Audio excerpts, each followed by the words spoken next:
You will find in American business, even romance today is used to drive revenue.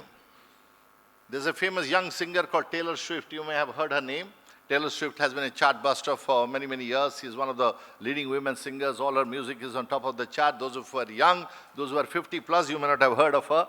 Those who are 50 and below perhaps have heard. I see a young lady nodding her head there. Thank you, ma'am. Taylor Swift and Travis Kelenic, who is a two-time Super Bowl champion, they seem to have a relationship. What happened is that when Taylor Swift appears at a Super Bowl, which is American football, more and more young women who do not like the physicality of American football started coming into the game. The revenue went up. And Travis Kelenic's jerseys or T-shirts, whose sales were dipping, they started going up.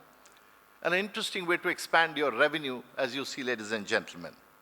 So the question, therefore, is, Tom Peters and Robert Waterman's work of In Search of Excellence focused on 7 S's.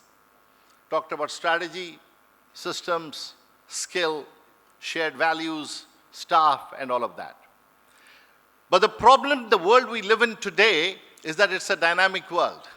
And in the dynamic world, the context is all the time changing. Therefore, taking a static view of what you need to do is not going to keep us excellent. So what got you here is not going to take you there.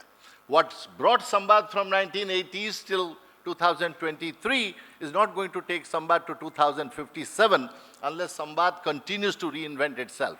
And that is what is true about excellent organizations.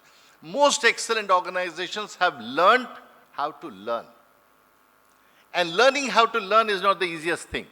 As you grow older as an individual, or as you grow older as a corporation, it becomes harder and harder to learn how to learn.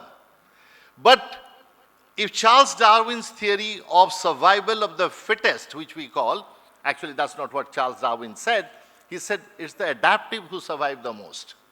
And therefore, adaptiveness is nothing but the ability to learn.